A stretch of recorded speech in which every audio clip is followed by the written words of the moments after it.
Hello students, आप जानते हैं बच्चों 3 दिसंबर को क्लैट 2024 हो चुका है और अब टाइम है बच्चा क्लैट 2025 का। तो अब बात ये होगी सर, इस शॉर्ट वीडियो में आपको बताने वाला हूं बेस्ट टाइम क्या है कि जिससे क्लैट 2025 सबसे बेस्ट टाइम जिससे आपकी प्रिपरेशन एक नई डायरेक्शन मिल सके। और लास्ट में, इस वीडियो के लास्ट में बच्चा मैं आपको बताने वाला हूं वो शॉर्ट ट्रिक, वो ट्रिक क्या है जो बच्चों ने क्लैट 2024 में भी अप्लाई करी और उनके बहुत ही जबरदस्त स्कोर बना है। और वही ट्रिक अगर आप अप्लाई करते हैं क्लैट 2025 के लिए तो आपको एनएलयू मिलने से कोई भी नहीं रोक सकता।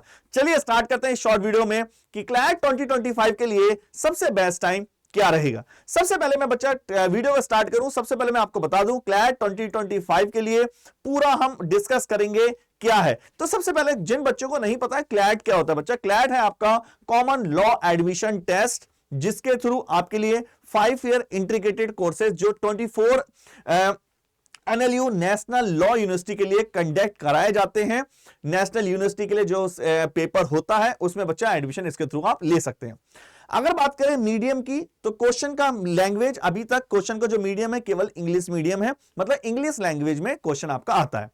फ्रीक्वेंसी मतलब कितने टाइम्स होता है सर साल में, अभी एक बार ही बच्चा साल में होता है। और जो कंडक्टिंग बॉडी है वो consortium of national law university, ये बच्चा आपको पेपर को कंडक्ट कराता है। आइए थोड़ा सा और इसके बारे में जान लेते हैं। तो सबसे पहले बात करें एजुकेशन क्वालिफिकेशन की, तो एजुकेशन क्वालिफिकेशन की बात करें 12th एग्जाम होना चाहिए बच्चा, कोई भी आपका यूनिवर्सिटी से हो, सेंट्रल की जो गवर्नमेंट स्टेट गवर्नमेंट की यूनिवर्सिटी है उससे लिए एलिजिबल है। परसेंटेज की बात करें जनरल और ओबीसी के लिए 45% के लिए क्राइटेरिया रखा गया, जनरल ओबीसी 45%, SC ST के लिए 40% का बच्चा इसके लिए डिमांड है या उसकी नीड है, ऐसा क्वालिफिकेशन मांगता है। सिलेक्शन प्रोसेस में 2 कैटेगरी हैं, 2 पॉइंट हैं या 2 स्टेप बोल सकते हैं। एक तो रिटन एग्जाम है बच्चा आपका जो डायरेक्ट क्लैट का एग्जाम होगा, और एक आपका होगा जो काउंसलिंग प्रोसेस है, जो क्लैट के बाद काउंसलिंग में आप करते हैं, उसमें शेयर करते हैं काउंसलिंग में किस तरह से आपकी रैंक है। 2 ही प्रोसेस है और कोई प्रोसेस इसमें नहीं होता, आपका रिटन एग्जाम उसके बाद डायरेक्ट काउंसलिंग आती है। और बात करें क्लैट के बारे में, सर एज लिमिट कुछ है? कोई एज लिमिट नहीं बच्चा क्लैट के लिए, क्लैट के लिए कोई एज लिमिट नहीं रखी गई है, ये बहुत अच्छी बात है। इसका मतलब अगर आप ग्रेजुएशन भी कर चुके हैं, और काफी बच्चे ऐसे हैं जो ग्रेजुएशन करने के बाद भी ट्राई करते हैं, तो वो भी क्लैट एग्जाम को दे सकते हैं। बात करते हैं सर क्लैट एग्जाम की बात के लिए क्या क्या आता है, हम इस शॉर्ट वीडियो में डिस्कस करेंगे बेस्ट टाइम क्या है, लेकिन एक ओवरव्यू लेना बहुत जरूरी है। तो क्लैट के सेक्शन में बच्चा आप जानते हैं इंग्लिश आएगी आपकी, करंट अफेयर आएगा, लीगल रीजनिंग आएगी, लॉजिकल रीजनिंग आएगी और क्वांटिटेटिव टेक्निक्स मतलब क्वांट आएगी। सर क्या कितने नंबर का आता है ये भी कुछ थोड़ा शॉर्ट में डिफाइन करेंगे। बिल्कुल बच्चा, अगर मैं बात करूं क्या कितने नंबर का आता है, इंग्लिश के अप्रॉक्स 28 से 30 क्वेश्चन आते हैं बच्चा, कितना अप्रॉक्स 20% आता है। करंट अफेयर इंक्लूडिंग जीके आते हैं आपके 35 से 39%, 25 मेन आपका करंट अफेयर ही होता है, इतना जीके का थोड़ा सा कम वेटेज होता है, करंट अफेयर ज्यादा डिपेंड करता है। लीगल रीजनिंग आती है 35 से 39 क्वेश्चन 25%, लॉजिकल रीजनिंग आती है 28 से 30%, आपका 32 20%, क्वांटिटेटिव एप्टीट्यूड के 13 से 17 क्वेश्चन आते हैं, वो डिपेंड है, वेरी करते रहते हैं, 10 से 15 तक भी आप एज्यूम कर सकते हैं, 10%। 120 क्वेश्चन होते हैं, 120 मिनट होते हैं। जैसे आइए मैं इसको डिफाइन कर दूं, अभी अभी क्लैट 2024 के लिए पेपर नहीं, अभी अभी उन्होंने पूरा पैटर्न में चेंजेस किए थे, तो आपके 150 क्वेश्चन जो पहले आते थे अब वो 120 आ रहे हैं। 2 आवर्स का पेपर है, मतलब 120 मिनट्स का पेपर भी होने वाला। अब बात इसमें करते हैं सर बेस्ट टाइम क्या है, हमें प्रिपरेशन कब स्टार्ट करनी चाहिए सबसे बेस्ट। तो मैं आपको बताऊं प्रिपरेशन स्टार्ट करने के लिए, बेस्ट स्टार्ट करने के लिए हमने 3 ऑप्शन में आपको साथ डिस्कस करने वाले हैं। ऑप्शन नंबर 1, पहली चीज जो मैं आपको बताने वाला हूं, ऑप्शन नंबर 1, पहला ऑप्शन क्या होने वाला है। पहला ऑप्शन होता है, या पहली कैटेगरी के बच्चे होते हैं जो जस्ट प्रिपरेशन स्टार्ट करते हैं जून और जुलाई में, स्टार्ट विद 12th एग्जाम। ध्यान समझना इस चीज को, पहले ऑप्शन बच्चे वो होते हैं जो 12th एग्जाम के साथ प्रिपरेशन स्टार्ट करते हैं। मान लीजिए आपका 12th 11th फाइनल हुआ, आप 11th से 12th में आए, मार्च अप्रैल मई जून के एग्जाम में, जून से आप स्टार्ट कर देते हैं। लेकिन याद रखिए अगर आप जून से स्टार्ट कर रहे हैं, काफी बच्चे हैं हमारे कांटेक्ट में भी, बहुत सारे बच्चे, और बहुत सारे बच्चे को जनरल इंफॉर्मेशन नहीं होती, उतनी अवेयरनेस नहीं होती, वो क्या करते हैं जून से। अब सोचिए अगर आप जून से स्टार्ट करते हैं जुलाई से, तो आपके पास जुलाई, अगस्त, सितंबर, अक्टूबर, नवंबर, और हर साल जो क्लैट का एग्जाम है वो दिसंबर में होता है। तो आपके पास टाइम कहां है, इतना ज्यादा सिलेबस है, क्वांट का है, रीगल रीजनिंग है, आपका क्वांटिटिव है, आपके पास इंग्लिश है, जीएस है, करंट है, इतना इतना सिलेबस आप। तो ये जो बच्चे हैं फिर ये इसमें प्रॉब्लम क्या आती है, रिवीजन में प्रॉब्लम आती है, पूरे कंसेप्ट को समझने में प्रॉब्लम आती है। तो मैं बोलूंगा ऑप्शन नंबर ए ये परफेक्ट टाइम नहीं है। अगर आप 12th के साथ मतलब जून जुलाई से स्टार्ट करें तो बच्चा इसमें फिर प्रॉब्लम आती है लास्ट के टाइम पर, फिर क्या होता है रिवीजन नहीं कर पाते, फिर आप कब मॉक देंगे और कब रिवाइज करेंगे, आप खुद सोचिए। तो मैं बताता हूं सबसे पहला पॉइंट, तो कुछ बच्चे आते हैं ऑप्शन नंबर बी, कुछ बच्चे कहते हैं sir just after CLAT exam. एक तो बच्चा वो कहता है एक जस्ट आफ्टर, ये उससे बेटर है।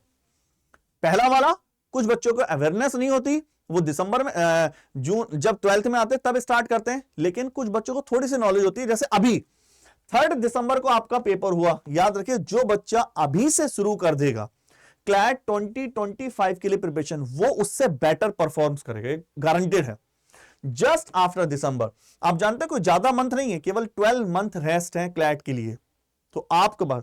लेकिन सबसे बेस्ट आपको पता है टॉपर्स, किसी ने क्या सही बोला, toppers always start early, toppers हमेशा सबसे पहले स्टार्ट करते हैं। तो सबसे बेस्ट टाइम अगर कोई मुझसे पूछे एक ऑप्शन पेपर को क्लैट के एग्जाम को बच्चा स्टार्ट करने का, सबसे बेस्ट टाइम है start preparation in class 11th। तो अभी जो बच्चे 11th क्लास में हैं, आपको अवेयरनेस होना बहुत जरूरी है, यही आपका बेस्ट टाइम है क्लैट को, क्योंकि 6 से 8 मंथ लगेंगे आपको कोर्स पूरा करने में। कोर्स पूरा करने के बाद रिवाइज करना में मिनिमम 2 से 3 मंथ लगते हैं, फिर आपके बोर्ड भी आ जाते हैं 12th के, और भी टाइम, और लास्ट टाइम पे सबसे बेस्ट है। लेकिन उन बच्चों के लिए तो सबसे पहले जो क्लास 11th में है उनके लिए अभी से प्रिपरेशन है, लेकिन जो 12th में है, जो बच्चा 12th में आया है या जो 11th में पढ़ रहा है, जिसका जस्ट पेपर अभी है, जो 11th में है और 11th में पेपर होने वाला है और अगले साल उसको बोर्ड देना है, तो यही टाइम है, अभी पेपर क्लैट 2024 का हुआ है, इसी समय आपको स्टार्ट कर देना चाहिए, ये सबसे बेस्ट टाइम है। चलिए तो बात करते हैं सर, ये तो हुआ क्लैट का, तो सबसे पहले क्लैट की प्रिपरेशन करेंगे कैसे और हमें क्या क्या पढ़ना है, इसके लिए बच्चा में पूरी सेपरेट वीडियो लेके आएंगे हम, हमें क्या पढ़ना है, कैसे पढ़ना है। सबसे बात करते हैं कि सर सबसे बेस्ट तरीका क्या है, पिछली बार किन बच्चों ने उसको फॉलो किया, लॉ के महापैक है बेस्ट तरीका। अगर आप कोड अप्लाई करते हैं Y696, क्यों सर, हमें लॉ का महापैक में क्या मिलेगा, सबसे पहले सारे लॉ के बैचेस का आपको एक्सेस मिलेगा, चाहे MSCT के लिए बैच हो, चाहे आपका स्लैट का हो, चाहे आपका क्लैट का हो, चाहे आपका आईलेट, सारे बैच का आपको एक्सेस मिलेगा। रेगुलर मेंटरशिप मिलेगी, हमसे डायरेक्ट लाइव इंटरेक्टिव क्लासें मिलेंगी, डाउट क्लासें मिलेंगी, फुल लेंथ मॉक टेस्ट मिलेंगे, चैप्टर वाइज टेस्ट मिलेंगे, डेली प्रैक्टिस मिलेगा, कंप्लीट स्टडी मटेरियल मिलेगा। इतनी सारी चीजें हैं जो अड्डा के प्लेटफॉर्म पर आपको मिलती हैं, इसी वजह से हम प्रेफर करते हैं हमेशा महापैक। लेकिन कुछ बच्चे कहते हैं सर मैं महापैक नहीं करना चाहता। देखो इसमें क्या होता है, 1 साल तक जितने भी बैच आएंगे सबको फ्री, लेकिन कोई बच्चा कहता है कि सर मैं चाहता हूं कि जस्ट फाउंडेशन या महापैक के अलावा और कोई बैच, सबसे अच्छा क्लैट 2025 के लिए स्टार्ट होने वाला है, जो आगे स्टार्ट हो रहा है, अभी स्टार्ट नहीं हुआ, 18 से 20 दिसंबर को स्टार्ट होने वाला है, थोड़ा सा ये डिले हो गया, तो Y696 कोड लगाकर आप इसको परचेज कर सकते हैं। दूसरा सर और कोई ऑप्शन है, या बुक बेस्ट, क्लैट की बुक अड्डा T247 वाली सबसे बेस्ट बुक है। इस बार भी जो DI आई है सेम रेशियो प्रोपोर्शन और परसेंटेज बेस की, और जो कंसेप्ट आए हैं पूरी इसी बुक से बच्चा फंसे हैं। आइए हम डिस्कस कर लेते हैं इसको किस तरह से हमें लेना है। तो सबसे पहले आपको जाना है अड्डा 247 की ऑफिशियल साइट पर, लिखेंगे अड्डा 247, पहला पॉइंट, पहले लिंक पर क्लिक करेंगे। पहले लिंक पर क्लिक करने के बाद सबसे पहले पे जाएंगे अंडरग्रेड, यहां लिखेंगे COT, और नहीं यहां लिखेंगे लॉ, यहां लिखेंगे क्लैट। बच्चा जैसे ही क्लैट में जाएंगे आपके पास महापैक का ऑप्शन तो ये रहा। सबसे पहले मैं बता रहा हूं महापैक में दोबारा बता दूं, 1 बुक है जो आपके पास ऑफलाइन आती है, जो मैंने बुक दिखाई थी वो आपको इसमें फ्री मिलने वाली है। 156 से बच्चा ई बुक है, ई बुक सबसे बेस्ट रहेंगी। 80 टेस्ट सीरीज है, 80 टेस्ट सीरीज है, और भी AM, देखो आप MSCT के लिए भी है, आईलेट भी है, तो JMI और भी टेस्ट सीरीज है। कोड कैसे अप्लाई करना है, बाय नाउ पे जाना है, और कोड क्या बताया गया था, Y696। मैं एक बार दोबारा बता रहा हूं, वो कोड अप्लाई करना है बच्चा Y696। जैसे अप्लाई करेंगे 17,020 में आपको ये मिल जाएगा।